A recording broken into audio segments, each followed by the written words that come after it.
The great chamber of the Galactic Council stretched wider than the eye could follow.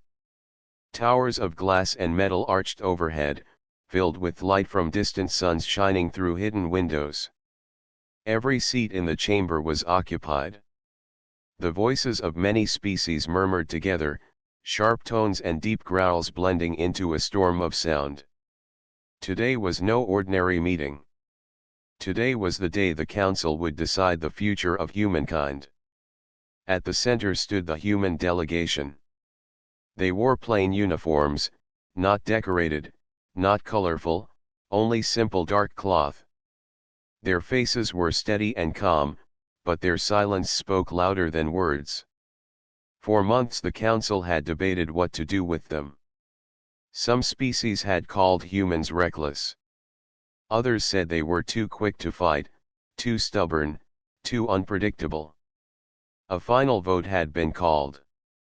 The speaker of the council, a tall alien with shimmering scales, rose from the central podium. His voice echoed across the hall. The decision is made. By a majority vote, humans are hereby removed from the Galactic Council. They will hold no seat, no vote, no influence in the affairs of our union. The chamber erupted with mixed reactions. Some cheered, their strange voices sharp and pleased. Others sat in silence, uneasy about the path that had been chosen. For many, this was a day of relief. For others, it was the birth of a shadow. The human leader, a woman named Mara, stepped forward. She did not shout, nor did she argue. Her eyes, calm and cold, swept across the chamber. "If that is your will, we will respect it," she said. "Humanity will withdraw from your stations, your trade routes, and your colonies. We will not disturb your council again." Her words fell like stones into a deep lake. For a moment, no one spoke. No one expected the humans to accept the decision with such steady control. Some had prepared for anger, for protests, for human fire. Instead, there was only silence. Another human, a tall man named Daniel, added, "We entered this council in hope of unity. We offered trade, knowledge, and service. If we are unwanted, we will not remain where we are not welcome. But remember this: when humans leave, they do not return lightly." With that, the humans turned. Their boots struck the floor in unison as they left the chamber. The sound echoed louder than the voices of all the other species combined. The doors closed behind them, and the chamber grew restless. Some species whispered to one another, questioning if the decision had been wise. But the majority carried a sense of victory. Without humans, they believed, there would be fewer conflicts, fewer surprises. Order would finally rule the stars. The speaker raised his arms and declared, "Let this be a day remembered. The council has removed a source of chaos. The galaxy shall know peace." His words were bold, yet even as he spoke, doubt stirred in the air.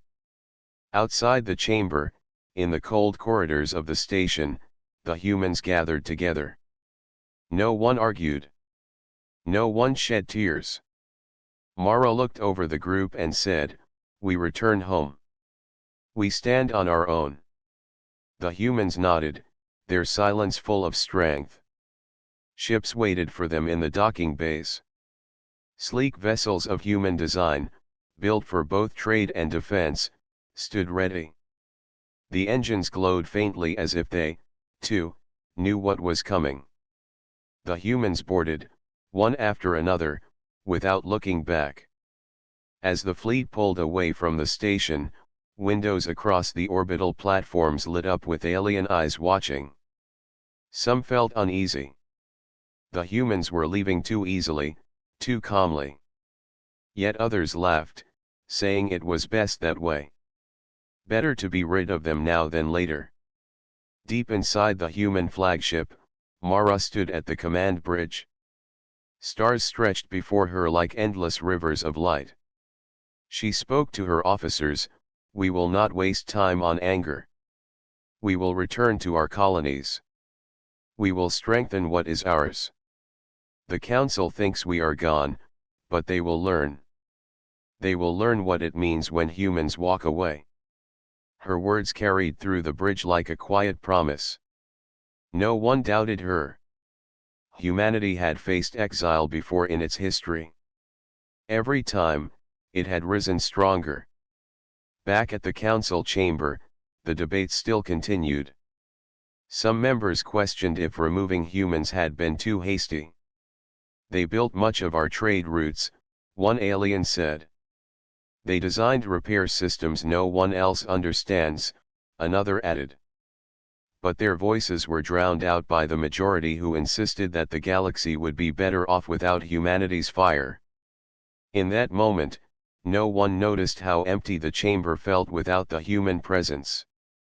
No one realized that the strength they had dismissed was the same strength that had quietly held the galaxy together. The day ended with quiet corridors, silent docks, and an emptiness that no one wanted to name. The humans were gone. The council had its victory. Yet beneath the surface of triumph, a shadow waited.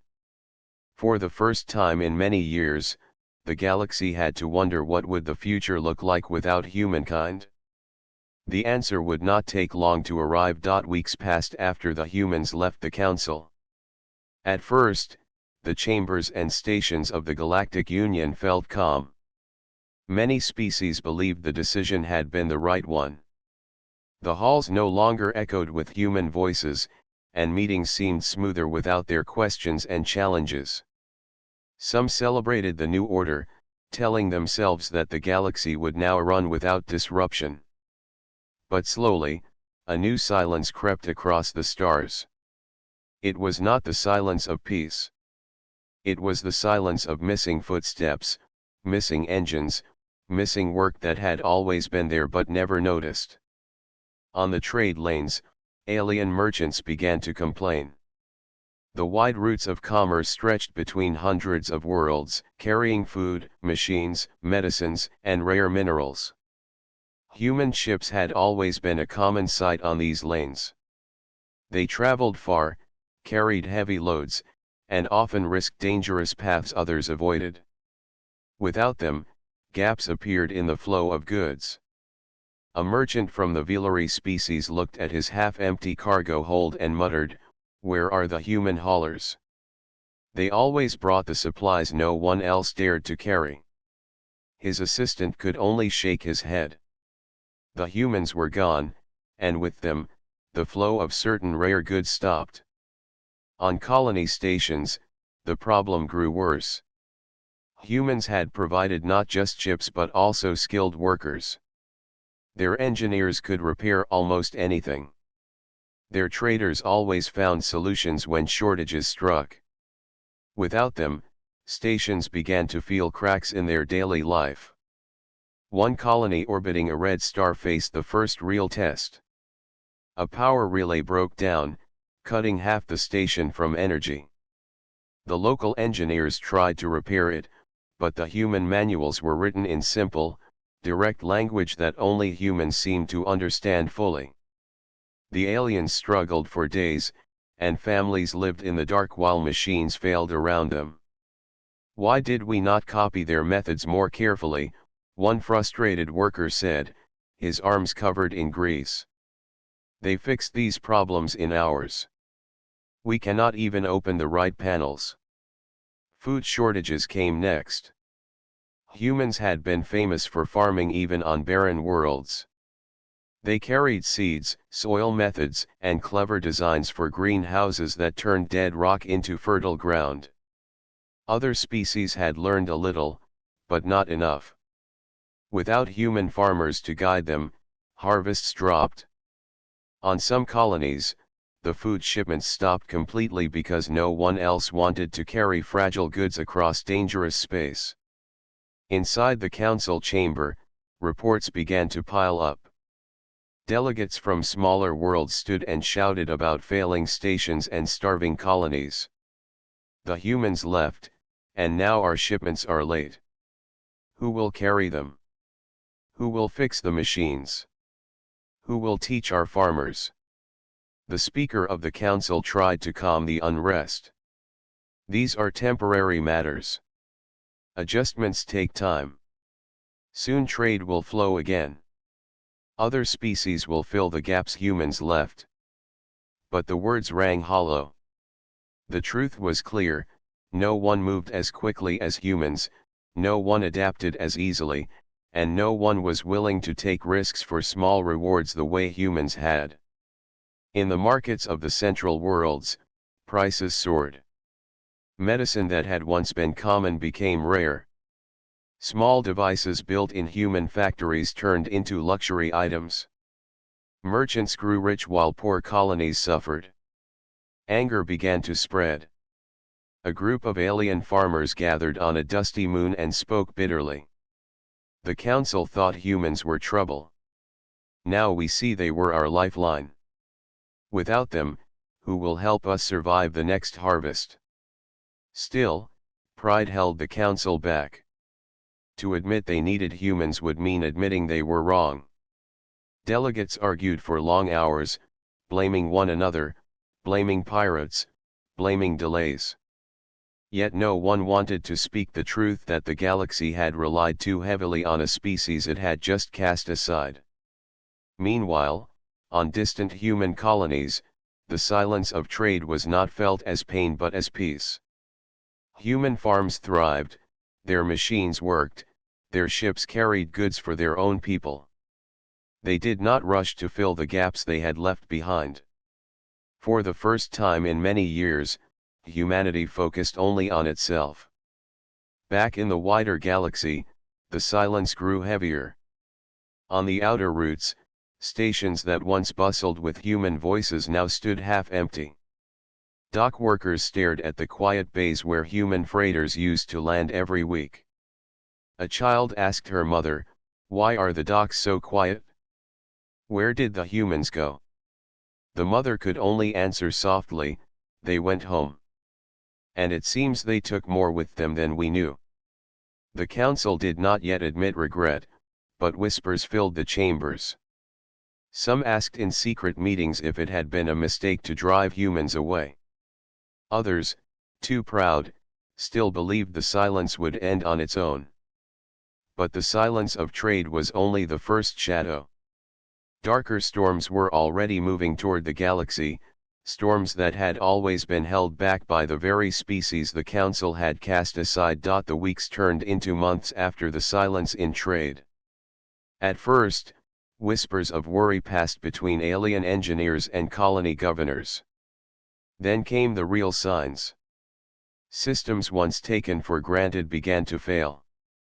Small failures at first. But failures grew louder and more dangerous. On a space station in orbit of a gas giant, the air recycling units began to break. The system was complex: pipes, filters, fans, control panels. Humans had maintained these systems. They had taught how to fine-tune the filters, how to clean the pipes without shutting down the whole station. Now, without them, the filters clogged. Fans ran slower. Fresh air declined. Aliens on the station felt fatigue. Some fell ill. Children woke coughing in the night. At the same time, navigation systems on patrol ships drifted off course. These ships were far from human reach.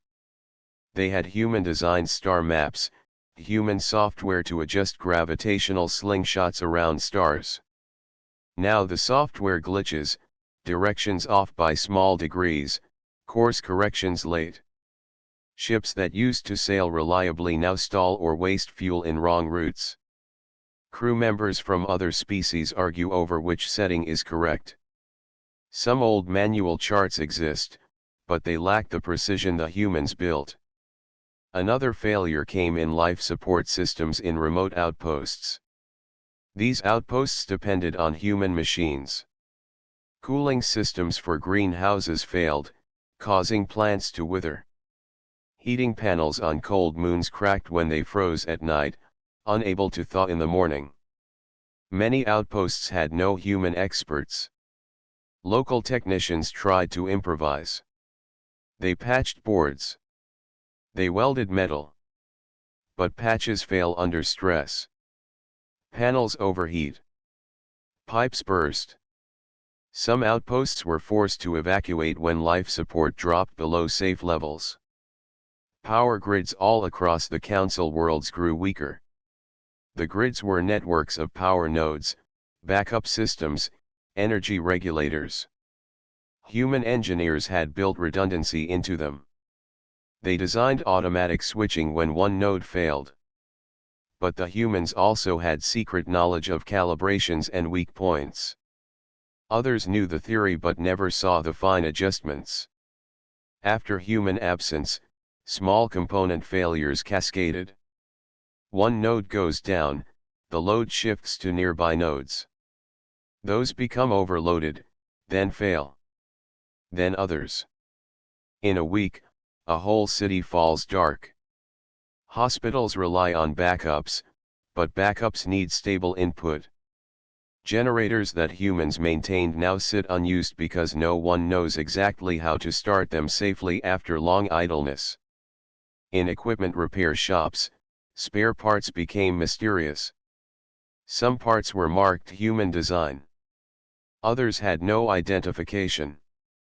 Technicians opened up machines to see wiring, circuits, pipes, but without human manuals some parts resisted repair. Some machines were sewn together with alien parts and human parts. They limped.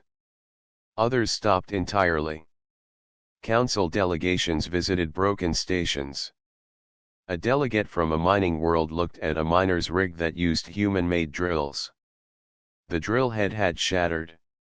Replacement materials existed, but no one knew how to reforge the shape with strength. The miner shook his head. "We cannot mine what we cannot fix," he said. At the same time, communication relays, the long network of stations and relay satellites, started dropping signals. Humans had built them to adjust signals dynamically, to reroute through weak spots. Alien operators followed the plans from the diagrams, but those diagrams left out small tolerances, micro-adjustments, thermal compensations. The relays suffered interference. Messages are delayed. Emergency calls misroute. Goods shipments miscommunicate with stations. Council rooms filled with reports of failing systems. Governors pleaded for human engineers. They explained that many designs had one human who understood them fully. That person was gone. They asked for training. But training takes time. And many problems were already beyond simple training. In human colonies, by contrast, systems worked. Plants got sunlight. Machines ran. Ships launched. Human engineers exchanged tips, repaired parts, communicated with their outposts. They had stores of spare parts and knew how to adapt when something broke. Humans were not perfect, but their systems held. They built self-repairing nodes, modular engines, flexible grids. Back in the Council worlds, more failures became dangerous. A water purification facility stopped working properly. Clean water turned scarce. People boiled water. Disease risk rose. In one colony, children fell sick. The Council could no longer ignore the failing systems. In the Great Chamber, some delegates stood, trembling with worry. The aliens who had cheered human removal now felt fear. They saw that humans had not just traded goods. Humans had traded knowledge, hands-on skill, adaptation. Without those, systems could not adapt. The speaker called for calm, saying, "These are technical matters. Experts will correct them." but voices raised. Engineers said pride would not power a generator. Governors said speeches would not purify water. The council realized that leaving humans was not just about politics, it had real cost. Mara watched from afar. She had gotten word of station failures. She read messages from old friends in colonies now failing. She felt no joy in the council's discomfort. But she felt resolve. Humanity would survive. They would rebuild what was theirs. Council records later show this as the turning point. When the ripple of silence turned into storms. When broken machines became more than inconvenience. When life itself started to hang by fragile threads. At night, aliens looked up at the stars and wondered if the stars themselves were less bright without humans weaving through them, keeping systems alive. No one yet admitted full regret. But the seeds of regret grew in dark corners. The council had thought it knew what it wanted, a galaxy without what it praised as chaos. But chaos was not always trouble. Sometimes chaos meant motion. Sometimes chaos meant care and skill and heart. The council's victory began to feel empty when the lights go out. When ships drift without guidance. When stations gasp for air. When people drink unsafe water. Systems were failing, and the galaxy was learning a painful lesson. As systems failed and trade weakened, another shadow began to grow across the galaxy. It was not silence this time. It was noise, the noise of pirates, raiders, and warlords. For years, humans had filled the gaps in defense without the council ever noticing. Their ships hunted raiders on lonely routes. Their soldiers guarded colonies on the edge of lawless space. Many times they did this quietly, asking for little in return. Now, with humans gone, the edges of council space became vulnerable. And predators moved fast. The first attack came on a mining colony near the rim. Raiders swept down in fast ships, their hulls painted with marks of lawless clans. They blasted defenses and looted the warehouses. The colony called for help, but by the time a council patrol arrived, the raiders were gone. The mines were ruined. Families were shaken. The humans would never have allowed this, the governor whispered. His words carried more fear than anger. Soon after, more reports came in. Pirate fleets struck cargo ships, stealing food and medicine. Patrol ships tried to fight back, but their weapons systems built with human adjustments often failed under stress. Pirates knew this and grew bold. On a cold moon, warlords raised banners and declared rule. They promised safety to those who obeyed, but demanded tribute. Without human ships to challenge them, many small colonies surrendered. They handed over resources, hoping to survive. In the council chamber, panic grew. Delegates shouted, each blaming another species for weakness. One delegate said, "Why are our patrols failing?" Another answered, "Because they relied on human strategy. We followed their patterns, their routes. Without them, we are blind." A nervous silence followed. Everyone knew it was true. Humans had a way of predicting raiders. They thought like hunters, always one step ahead. No one else had matched that instinct. Meanwhile, ordinary people felt the change most sharply. A mother on a border station held her child close when alarms rang. Pirate ships circled the station. Without strong defense, she prayed they would pass by. They did not. The station lost its supplies and half its fleet before patrols arrived. On many worlds, the same fear grew. People whispered in markets, the council pushed humans out. Now the galaxy pays the price. The words spread faster than the council could control. Some species began to regret the decision openly. A merchant captain told a crowd, "Humans fought for us when no one else would. We said they were dangerous. But the real danger is here now." His voice shook with frustration. But pride still chained the council. The speaker declared, "We can handle raiders. We will form new fleets." Yet those fleets were slow, untrained, and poorly coordinated. Without human leadership, their movements were clumsy. Pirates learned to avoid them, striking where they were weakest. In human space, the story was different. Colonies thrived. Human fleets patrolled their borders with discipline. Raiders who tried their luck against humans quickly regretted it. Their ships were burned or captured, their names whispered in fear. Humans protected their people with iron determination. News of this reached alien ears. Some alien leaders began to send secret messages, begging for help. They offered trade, payment, anything, if humans would defend them. But humanity remained cautious. They remembered the council's decision too clearly. Back in the council chamber, the situation grew dire.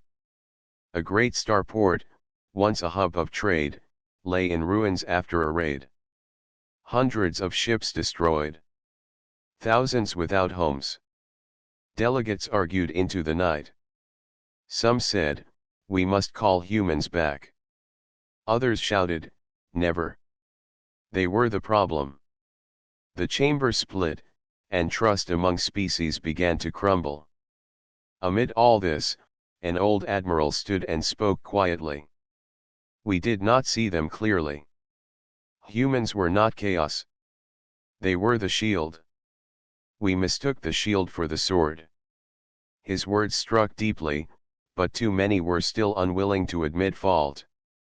As the raids spread, fear turned into despair. Colonies closed their borders. Worlds once open to travelers now demanded strict checks, worried about spies and raiders. Trade shrank further. Unity cracked. And in the shadows, raiders celebrated. To them, the council was weak. Without humans, the galaxy was prey. The rise of threats showed the truth that many had ignored: humans were not only workers and traders. They were defenders. Their courage and quick action had held the darkness at bay. Without them, the darkness spread freely. And so, while the council argued and the galaxy burned, humanity stood apart, watching, waiting, and remembering. The council chamber, once proud and filled with confident voices, had changed. The great hall that once echoed with speeches now trembled with shouting and fear. Delegates no longer spoke calmly, they argued, accused, and pleaded. Reports had become darker with every passing week. Colonies starved as crops failed. Stations froze or overheated as life support failed. Raiders attacked routes without resistance. Worlds that had once trusted the council now whispered that its rule meant nothing without the humans. The council called an emergency meeting. Every seat was filled, and the atmosphere was tense. The speaker struck the podium with his staff, but his voice was drowned by the noise of the delegates. A governor from a farming world rose. His voice was full of despair. "Our crops are dying. The soil is sick. Humans once showed us how to enrich it, how to rotate harvests and keep the ground alive. We thought we learned enough, but we were wrong. Without their farmers, we face famine." A delegate from a station shouted next, "Our machines are failing. We tried to repair the power cores, but humans used methods we cannot copy. Every day another section of our station goes dark. People are leaving. If this continues, our home will be lost." Others joined, their voices blending into a storm of panic. "Pirates took our convoys. Our medicine runs out. Our people cry for help." The speaker tried to calm them, but even he could not deny the truth. The council had made a mistake. Yet pride was still heavy in the chamber. Some refused to admit regret. One delegate shouted, "We will not crawl back to them. We are strong. We can rebuild without humans." Another delegate answered sharply, "Strong? Then why do your people cry for food? Why do your fleets lose against pirates? Without humans, we are weak, and everyone knows it." The chamber fell into bitter silence. Outside the chamber, life grew worse. On one world, children lined up with empty bowls, waiting for food that never came. Parents wept, powerless to feed them. On another station, families packed into dark corridors, wrapped in blankets as the heat failed. They spoke softly of the humans who once fixed these problems in hours. Now, weeks passed without solutions. The sense of desperation spread faster than any ship. Whispers reached even the heart of the council. Ordinary people no longer believed in their leaders. They remembered the humans, not as troublemakers, but as builders and protectors. Some brave voices began to rise in public. Merchants, farmers, soldiers, common people who had once worked side by side with humans spoke openly. "We were wrong," they said. "The council was wrong. We need them." In secret, a group of delegates met away from the main chamber.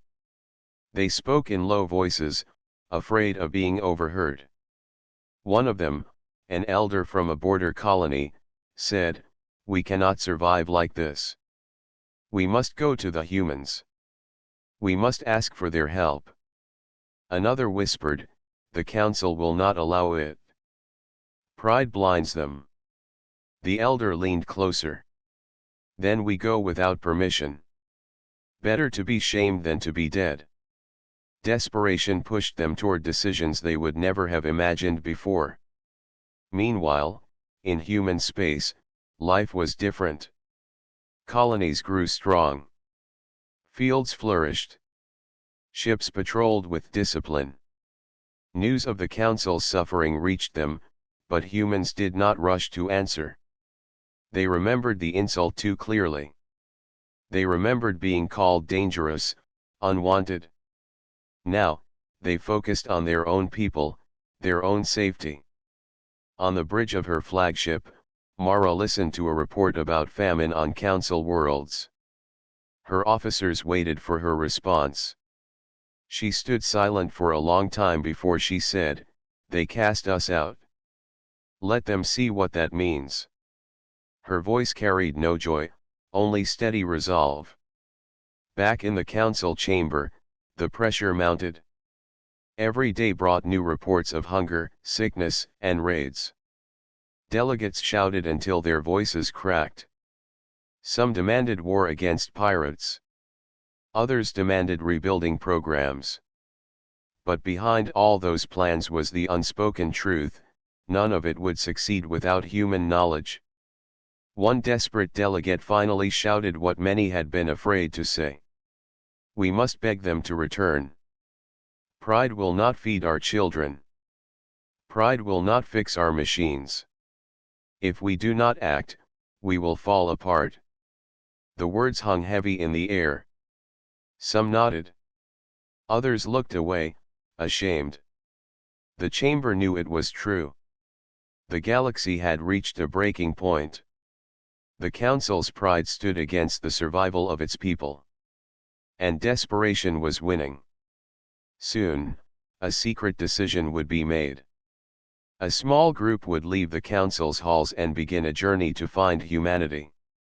For if the galaxy was to survive, there was no other choice. The council had reached the edge of despair. Systems failed, trade lanes were empty, colonies suffered, and pirates roamed freely. Pride no longer mattered. Survival did. A small group of delegates secretly gathered in a hidden chamber. They spoke quietly, fearing spies and political opponents. The group included a few governors, a merchant captain, and a veteran officer who had once served on the human trade routes. "We have no choice," the officer said. "The humans are gone, and the galaxy is falling apart. We must find them. We must ask for help." The others nodded, though fear and shame were visible in their eyes. They had once called humans dangerous. They had celebrated their departure. Now, they realized they had lost the only species capable of holding the galaxy together. The team prepared their journey in secret. They gathered maps, star charts, and messages from other worlds. They studied old human trade routes, supply stations, and colony locations. Many of these places had not been visited in months, some in years. Every detail mattered. As they traveled through space, they saw the consequences of the Council's decision. Abandoned stations floated quietly, broken machines spinning uselessly in zero gravity. Cargo ships drifted unmanned, their holds full of perishable goods. Pirates lurked along the routes, claiming what humans had once protected. The delegation's first stop was a former human trade hub. It was empty but intact. They studied the docking logs and engine maintenance records. Every note, every repair entry spoke of humans' careful planning and skill. The delegates whispered to each other. "No wonder the galaxy fails. They left everything working perfectly for themselves but nothing for anyone else." From there, they followed signals that hinted at human colonies. Some signals were faint, almost impossible to detect.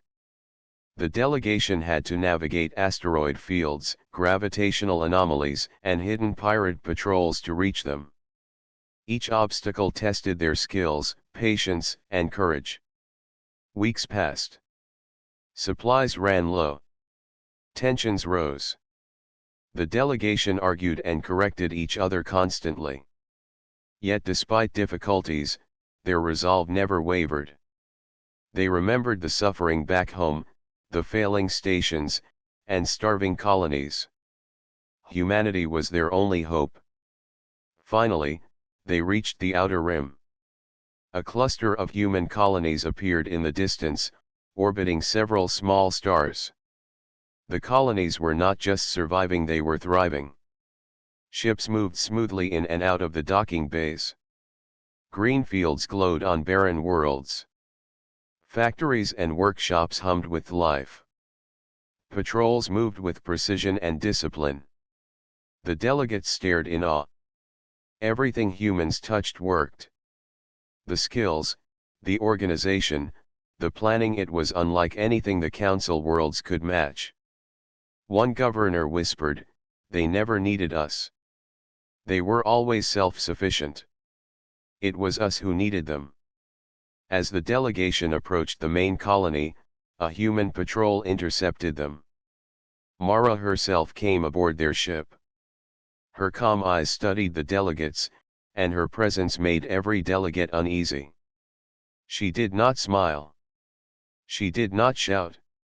She only asked, "Why are you here?" The veteran officer stepped forward and spoke carefully. "We come from the Council. The galaxy is in chaos. Our systems fail, our colonies starve, and pirates roam freely. We need your help." Mara listened. She did not interrupt. She tilted her head and asked, "And why should humanity help those who cast us out?" The officer swallowed. Because we realize our mistake. We acted in pride. We thought we were right. We were wrong. Without you, the galaxy cannot survive." For a long moment, silence filled the air. Humans studied the delegation. They spoke quietly among themselves, considering. Mara finally said, "We will not return as servants. If we help, it will be as equals. Not as those who follow your rules blindly." The delegates nodded quickly, relief washing over them. They had expected anger, maybe rejection. Instead, there was negotiation, a chance. Mara smiled faintly, almost for the first time since leaving the council. "Very well," she said. "We will help. But understand this: we do not forget easily. You must learn from this. Humanity will not be ignored again." The delegation bowed their heads. They had come seeking help, but they had found a lesson in humility. As they left the colony, Mara ordered a fleet to accompany them. The humans guided the delegation safely through pirate-infested regions. The delegates saw firsthand the organization, strength, and skill humans possessed. They realized how fragile their own systems were without human knowledge. For the first time, the council delegates truly understood the cost of their pride. The galaxy was suffering because they had underestimated humanity. And humanity, patient and deliberate, had begun to decide how much help they would offer, and under what terms. The stage was set for a turning point. The council could not survive without humans, and humans held the power to reshape the future of the galaxy. The council delegation returned from human space, escorted by a fleet that was both impressive and disciplined. Their journey had been long and tense, but the humans ensured they arrived safely, avoiding pirates and dangerous regions. For the delegates, the trip was a revelation. They had seen the power, organization, and skill that humanity commanded. It was far beyond what the council had imagined. As they approached the council station, Mara addressed her officers quietly. "Remember, we do not rush to forgive. We do not act as servants. We will help only as equals." Her voice was calm, but it carried authority. Every officer understood the message. Humanity's aid would not come without conditions, and the galaxy would learn that lesson in time. When the delegation entered the council chamber, all eyes turned toward them. Their uniforms were marked with human insignia, their expressions sober. Behind them, human officers and ships stood ready, a silent reminder of the strength humans possessed. A delegate stepped forward, trembling slightly. "The council, we understand now. Our decisions have caused suffering. Systems fail. Colonies starve. Pirates roam unchecked. Humanity, we ask for your guidance." Mara listened, her face calm. She did not nod, nor did she speak immediately. Finally, she said, "Guidance will be given. But it comes with respect. We will not return to serve your pride. Humans will act as partners, not subordinates." The council chamber fell silent. The delegates understood that this was not a victory for them. It was a lesson. Humanity had the power, the knowledge, and the skill. They had been cast aside, and yet they held the key to survival. Slowly, humans began their work. Engineers repaired failing power grids with efficiency and precision. Life support systems were restored. Greenhouses were rebuilt.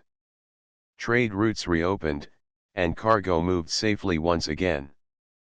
Pirate activity decreased as human fleets patrolled key sectors.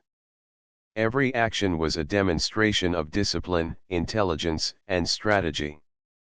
Colonies that had been on the brink of collapse began to flourish again. Children played under bright lights, farmers cultivated their fields, and families once hungry had food on their tables. The council observed silently, realizing that their decisions had nearly destroyed much of what they governed. During a council meeting, Mara spoke directly to the assembled delegates. "We did not leave to cause harm. We left because we were rejected. Now, we return not to take orders but to share knowledge. Learn from this. Humanity is strong not because we are reckless, but because we are willing to act, to think, to build, and to protect. Remember this lesson well. Delegates listened, ashamed and humbled. The pride that had once blinded them was replaced with understanding. They realized that humans were not just capable, they were exceptional. Not in arrogance, but in action, in resilience, and in care for others. Over time, cooperation between humans and the Council began. Humans shared strategies for managing trade, maintaining technology, and protecting colonies.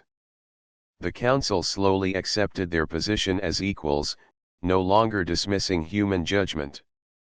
Respect replaced contempt, and the galaxy began to stabilize. Mara watched over the rebuilding, her eyes sharp and careful. She understood that humans would always be needed, but only if their strength was recognized and respected. The Council learned that lesson the hard way, but humanity remembered it clearly. In quiet moments, officers and citizens alike spoke of the turning point. They recalled how easily humans had been cast out, and how quickly the galaxy had begun to crumble without them. It became a story told across worlds, not as shame, but as truth. The strength of humanity was unmatched, and ignoring it came at great cost. The galaxy had been reminded that action, courage, and knowledge were more valuable than pride. Systems thrived. Trade recovered. Colonies prospered. Even pirates learned that humanity was not to be underestimated. Mara stood on the bridge of her flagship, looking out over the stars. She felt no joy in vengeance. She felt satisfaction in knowing that humans were finally respected. Their strength was recognized. Their work was appreciated. And their presence in the galaxy would be remembered, not as a problem, but as a solution. The Council had almost lost everything, but the lesson had been learned. And humanity, steady and vigilant, had returned not as subjects, but as equals, ready to guide the galaxy toward a future of cooperation, respect, and strength. The stars shone brightly, and for the first time in many years, the galaxy felt balance again. Humans had left, and the Council had regretted it. Humans had returned, and the galaxy would never forget why they were indispensable.